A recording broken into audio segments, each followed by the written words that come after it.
Sir unmute करिए ना अपने आप को। म्यूट है आपका माइक।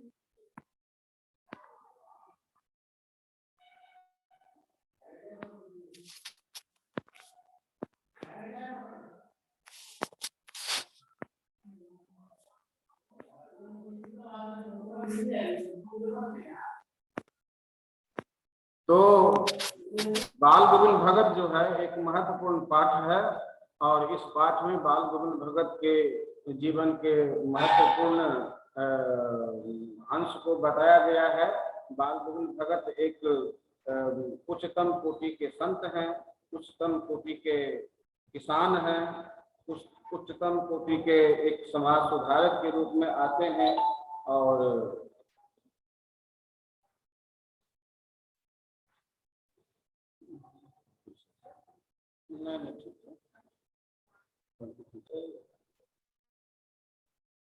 तो बाल गोविंद भगत जो हैं वो समाज सुधारक के तौर पर हमारे सामने आते हैं। समाज में फैली कई रूढ़ियों को उन्होंने दूर किया है, रूढ़ियों का विरोध किया है और गलत परंपराओं का भी विरोध किया है और अपने स्तर से समाज को सुधारने का प्रयास बाल गोविंद भगत ने किया है। इस प्रकार से लेखक ने बाल गोविंद भगत के जीवन की विशेषताओं का उल्लेख किया है। मैंने बताया है कि बाल गोविंद भगत समाज सुधारक के तौर पर आते हैं। तो जब उनके बेटे का निधन हुआ तो उनके बेटे की मुखाग्नि उन्होंने अपनी बहू के हाथों दिलवाई, जो हमारे समाज में इस प्रकार की प्रथा नहीं थी। हमारे समाज में तो पुरुष ही मुखाग्नि देता आया है और मरने वाला का या तो पुत्र हो या पुत्र के समान और कोई दूसरा रिश्तेदार हो, तो इस तरह से ऐसे व्यक्ति के हाथों मुखाग्नि दी जाती है। हमारे समाज में इस तरह की परंपरा है, लेकिन इस तरह की परंपरा को बाल गोविंद भगत ने उसका विरोध किया और उन्होंने अपनी बहू के हाथों अपने पुत्र को मुखाग्नि दिलवाई। इस प्रकार से एक नई प्रथा का सूत्रपात उन्होंने समाज के लिए किया। फिर हमारे समाज में विधवा की एक समस्या है, तो इस विधवा समस्या का भी उन्होंने निदान किया बाल गोविंद भगत ने।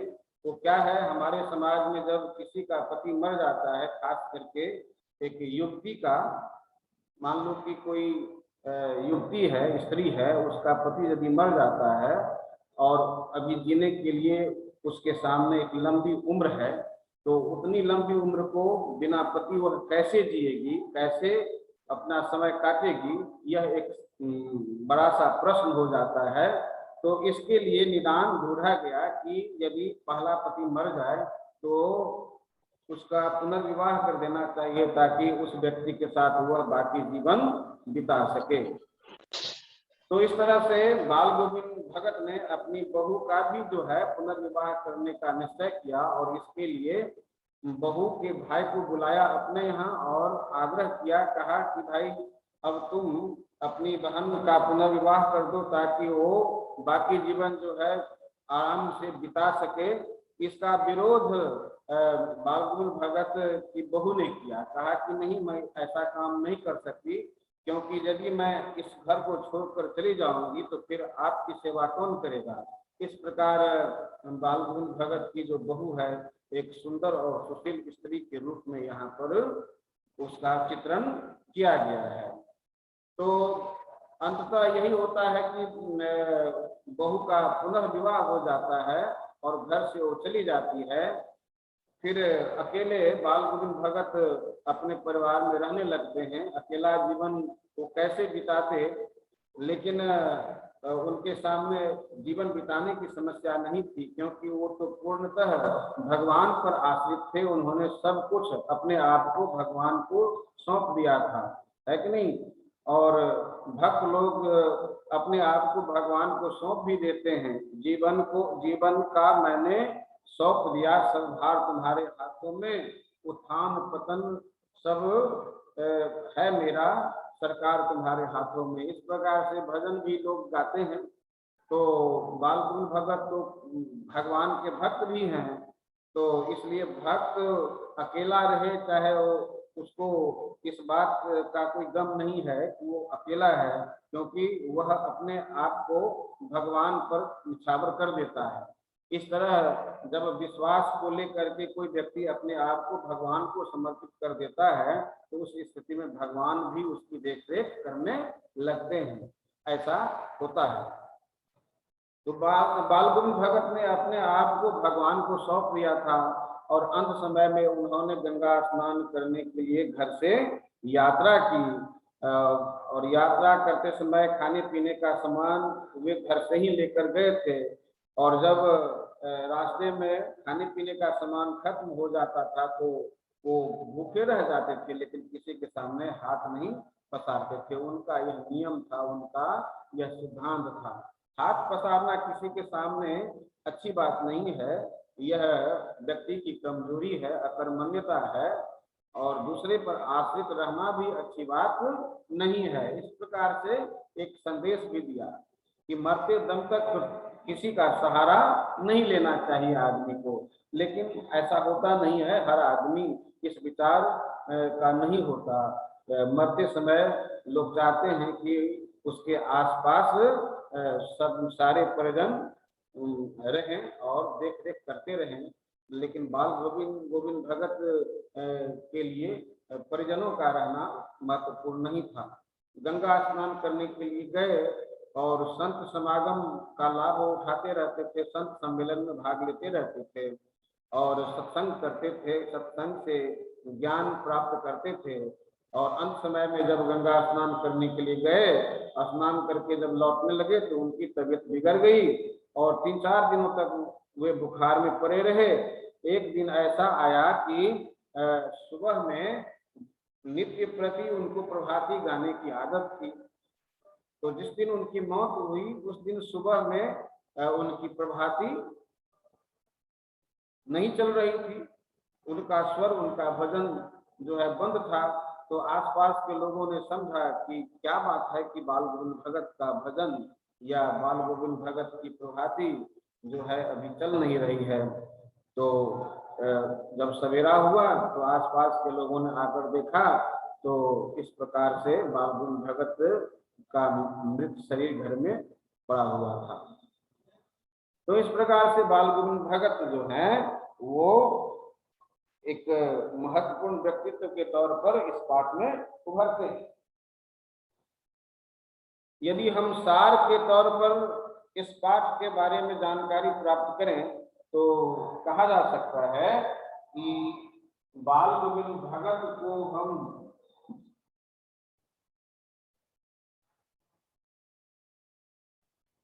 बाल गोविंद भगत के व्यक्तित्व को हम कुछ महत्वपूर्ण बातों में बांट सकते हैं। जैसे बाल गोविंद भगत उच्च कोटि के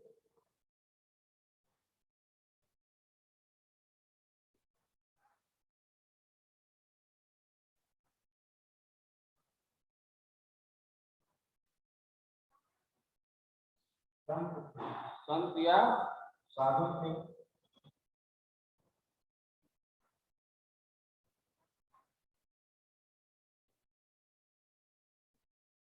साधु में ठीक है। दूसरा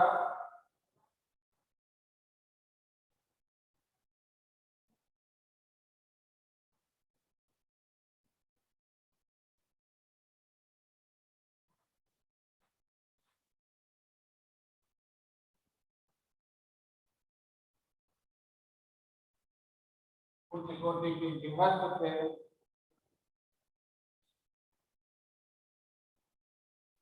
तीसरा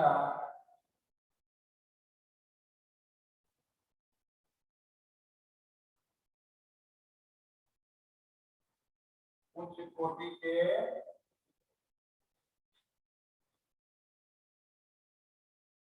किसान थे। चौथा उच्च कोटि के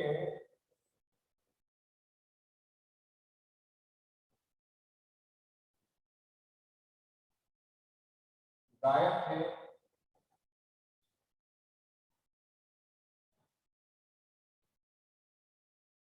उच्च कोटि के गायक थे,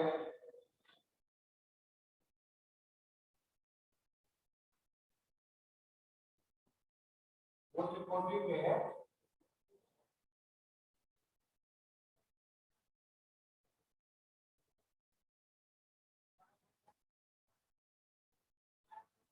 समाज सुधारक थे।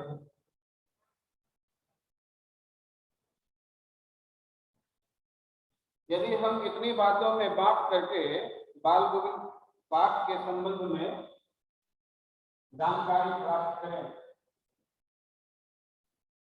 तो मुझे लगता है कि एक अच्छा काम होगा।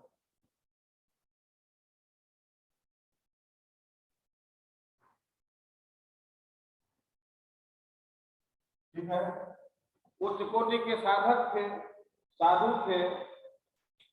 इस बात में बाल गोविंद भगत का जो ताना बाना दिखाया गया है, जो वेशभूषा दिखाई गई है, वह साधु की तरह है। लेकिन लेखक बताता है कि बाल गोविंद भगत केवल वेशभूषा से साधु नहीं है, वो उनके अंदर कुछ ऐसे गुण थे जिन कारणों से उनको एक उच्च कोटि का साधु कहा जा सकता है। तो वेशभूषा के तौर पर बताया गया है इस बात में कि कबीर पंथी टोपी पहनते हैं, कनफटी टोपी पहनते हैं, लंगोटा पहनते हैं, रामानंदी चंदन लगाते हैं, गले में तुलसी की माला पहनते हैं। तो इस प्रकार से यह एक साधु की तरह वेशभूषा है। तो इस वेशभूषा से हम यह नहीं कर सकते कि वह साधु हैं। साधु हम उनके आचरण को देखकर कह सकते हैं। उनका जो आचरण इसमें दिखाया गया है, बड़ा ही सुंदर आचरण दिखाया गया है। वो सुंदर आचरण क्या है? सुंदर आचरण है, वो कभी झूठ नहीं बोलते हैं, वो एक स्वाभिमानी व्यक्ति हैं। बाल गोविंद भगत एक स्वाभिमानी व्यक्ति हैं। दूसरे को वो किसी तरह से कष्ट नहीं देना चाहते हैं, मतलब कि उनका यह प्रयास रहता है कि तो उनके हाथों किसी को कोई तकलीफ न पहुंचे। तो यह उनका एक विचार है। स्वाभिमानी इस मायने में है कि अपने सामान के अतिरिक्त किसी दूसरे का सामान वो किसी भी रूप में व्यवहार में नहीं लाते हैं। तो यह वो उनका एक अपना सिद्धांत है। वो हाथ नहीं पसारते किसी के सामने। और फिर है उच्च कोटि के गृहस्थ हैं। गृहस्थ मतलब घर परिवार वाला व्यक्ति है। उनके परिवार में स्वयं बाल गोविंद भगत हैं, उनका एक बीमार बेटा है और उनकी बहू है। 3 व्यक्तियों का उनका परिवार है और वो घर में रहते हैं। और गृहस्थ का जो भी कार्य है वो गृहस्थ के सारे नियमों और कार्यों का वो पालन करते हैं। इस प्रकार से हम कह सकते हैं कि बाल गोविंद भगत उच्च कोटि के गृहस्थ के रूप में इस पाठ में आते हैं। ठीक है, यहाँ पर उच्च कोटि के किसान के रूप में उनको दर्शाया गया है। मतलब कि बाल गोविंद भगत जब खेती का समय आता है तो खूब मन लगाकर खेती भी करते हैं। मतलब कि जब धान रोपने का समय आता है तो खेत में चले जाते हैं, हल चलाते हैं और क्या कहता है कि धान की रोपनी भी करते हैं। जब रिमझिम वर्षा होती है तो रिमझिम वर्षा में खूब भगवान का, मैंने भगवान के, खास करके उनके भगवान कौन है? कबीर साहब हैं उनके भगवान। तो वे अपने भगवान के अच्छे अच्छे भजन गाते हैं।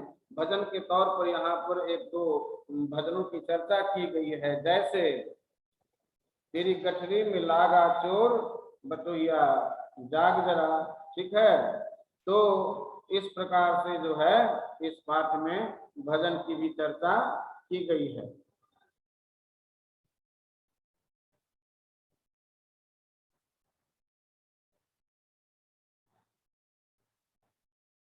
ठीक है ना। तो कबीर साहब का वो भजन गाते हैं, और भजन गाने का मतलब यह है कि भजन गाते हैं प्रभाती के तौर पर। सुबह में गाया जाने वाला यह भजन होता है प्रभाती। तो प्रभाती को गाते हैं और प्रभाती गा करके अपने पास के लोगों को जगाने का प्रयास करते हैं। तो ऐसा होता भी है, जब बाल मुकुंद भगत भजन गाने लगते हैं तो लोगों को पता लग जाता है कि सवेरा हो गया है, और लोग जाग भी जाते हैं। और इस तरह से कुछ लोग तो बाल मुकुंद भगत के साथ साथ प्रभाती गाने भी लगते हैं। तो इस प्रकार से उच्च कोटि की गृहस्थ हैं, उच्च कोटि के किसान हैं, खेती भी करते हैं। और इनका अपना नियम है। वो नियम क्या है कि जब खेती का अनाज घर में आता है तो सबसे पहले वे अपने कबीर साहब को प्रसाद के तौर पर चढ़ाते हैं, अनाज, पहला अनाज। और उसके बाद जो है बाकी अनाज को प्रसाद के रूप में स्वयं अपने परिवार के साथ वो उपभोग करते हैं। तो उनका यह नियम है। उच्च कोटि के गायक हैं, तो कबीर साहब का भजन गाते हैं, और इनकी आवाज भी बहुत मधुर है, और गाते हैं तो खूब तल्लीन हो जाते हैं। अब खेतों में जब धान की रोपनी करते रहते हैं तो या अन्य मौसम में, गर्मी के भी मौसम में जब खेत में कोई काम करते हैं, चाहे बरसात के मौसम में काम करते हैं या जाड़े के मौसम में खेतों में काम करते हैं, तो खूब मन लगाकर काम करते हैं। और काम करते समय यह भजन भी गाते रहते हैं। इनकी आवाज को सुन करके आसपास के लोग, जो किसान जो हैं खेतों में काम करते रहते हैं, उन्हें भी बड़ा अच्छा लगता है, और काम में वे लोग भी खूब तन मन से लग जाते हैं। तो उच्च कोटि के किसान हैं और गायक हैं, फिर उच्च कोटि के समाज सुधारक हैं। उन्होंने समाज को सुधारने का प्रयास किया। जैसे क्या कहता है कि बहू के हाथों उन्होंने अग्नि संस्कार करवाया। फिर विधवा विवाह का जो है इन्होंने स्वीकार किया। विधवा विवाह को जो है इन्होंने बढ़ावा दिया और अपनी बहू का विवाह करवा दिया। तो इस प्रकार से समाज का सुधार हुआ। फिर मौत के अवसर पर इन्होंने यह बताया लोगों को कि आदमी को रोना नहीं चाहिए, बल्कि प्रसन्नता मनानी चाहिए, क्योंकि आत्मा का मिलन परमात्मा से हो जाता है। तो इस प्रकार से मरने के बाद जो है परिवार में एक उत्सव और क्या कहता है कि त्योहार की तरह मनाना चाहिए। तो कुल मिलाकर के इस पाठ में लेखक ने बाल गोविंद भगत के व्यक्तित्व के महत्वपूर्ण अंशों को दर्शाया है और बताया है कि समाज का सुधार बाल गोविंद भगत जैसे व्यक्ति के द्वारा ही हो सकता है। ठीक है ना।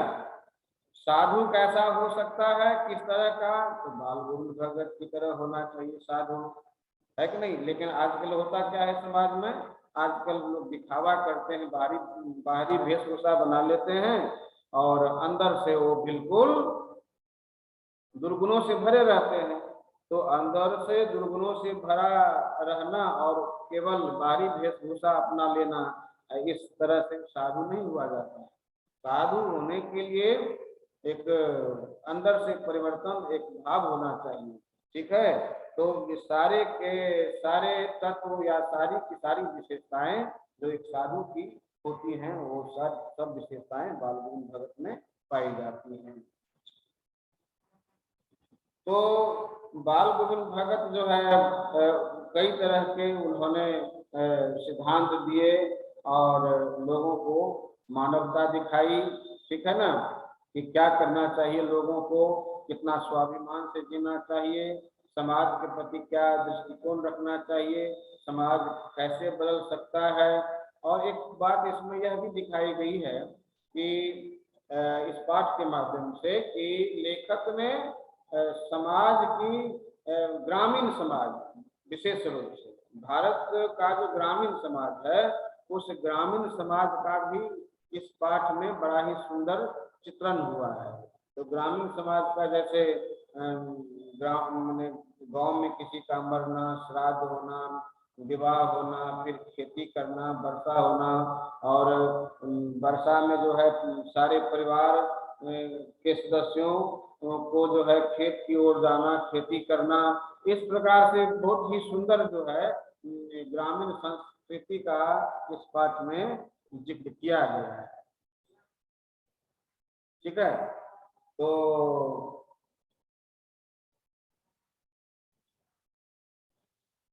यदि हम इस पाठ को सार रूप में कहें तो क्या कह सकते हैं कि बाल गोविंद भगत 60 वर्ष के और उससे ऊपर के एक इंसान हैं, उनके बाल पके हुए हैं, मझोले कद के हैं, लंगोटी पहनते हैं, रामानंदी चंदन लगाते हैं, गले में तुलसी की माला पहनते हैं, माथे पर कनपटी टोपी पहनते हैं। इस तरह से साधु का उन्होंने भेष बना रखा है, लेकिन वो ऊपर से साधु नहीं है बल्कि अंदर से साधु हैं। वो घर में रहते हुए एक उच्च कोटि के गृहस्थ हैं और खेती बाड़ी में उनका खूब मन लगता है। खेती से जो अनाज आता है वो पहला अनाज अपने कबीर साहब को चढ़ाते हैं, उसके बाद प्रसाद के तौर पर स्वयं उपभोग करते हैं। और जब बरसात का मौसम आता है तो खेत में चले जाते हैं। ऊपर से जब झमाझम वर्षा होती रहती है तो उस वर्षा में वो खेत में धान की रोपनी करते रहते हैं। धान की रोपनी करते समय खूब मन लगाकर कबीर साहब का भजन गाते हैं। ठीक है, तो क्या कहता है कि बाल गोविंद भगत जो है खेत में जाकर काम करते हैं और ये उच्च कोटि के गायक हैं। सुबह का जब समय आता है तो प्रभाती गाते हैं, शाम के समय में संध्या गाते हैं और भजन गाते समय इतने तल्लीन हो जाते हैं कि उनके साथ और भी जो लोग भजन करने वाले होते हैं, शाम के समय में जब वो अपने आंगन में भजन गाने लगते हैं, प्रतिदिन गाते हैं, तो आसपास के लोग भी उनके भजन में शामिल हो जाते हैं। वो लोग भी कभी कोई ढोलक बजाता है, कोई झाल बजाता है। इस प्रकार से बाल गोविंद भगत के भजन में बाकी लोग भी शामिल हो जाते हैं। लेकिन बाल गोविंद भगत की विशेषता यह है कि गाते गाते वो एकदम तल्लीन हो जाते हैं और बैठे हुए यदि रहते हैं तो भाव में इतने विह्वल हो जाते हैं, विभोर हो जाते हैं, इतने तन्मय हो जाते हैं कि गाते गाते वो उठ खड़े हो जाते हैं और नाचने लगते हैं। जब भजन गाते हैं तो उनके हाथ में एक डफली होती है और वो छोटी सी डफली होती है, उस डफली पर वो भजन गाते हैं। तो इस प्रकार से सुंदर तरीके से एक अच्छा भजन गायक के तौर पर इस पाठ में बाल गोविंद भगत उभरते हैं। फिर समाज सुधारक के तौर पर हम इनको ले सकते हैं कि इन्होंने समाज को सुधारने का प्रयास किया। और उसके बाद फिर हम यह कह सकते हैं कि ये बड़े स्वाभिमानी हैं और भगवान के उस कोटि के भक्त हैं, सत्संग का महत्व जानते हैं, संत समागम में विश्वास करते हैं, उनका आचरण बड़ा पवित्र है और भगवत भजन में उनका खूब मन लगता है। गंगा स्नान करने के बाद जो है अंत समय में जब वो गंगा स्नान करके लौटे तो अचानक बीमार पड़ जाते हैं और उन्हें बुखार लग जाता है और वही बुखार जो है वो उनके लिए जो काल बन गया और उनकी मौत हो जाती है। तो इस प्रकार से लेखक ने इस पाठ में बाल गोविंद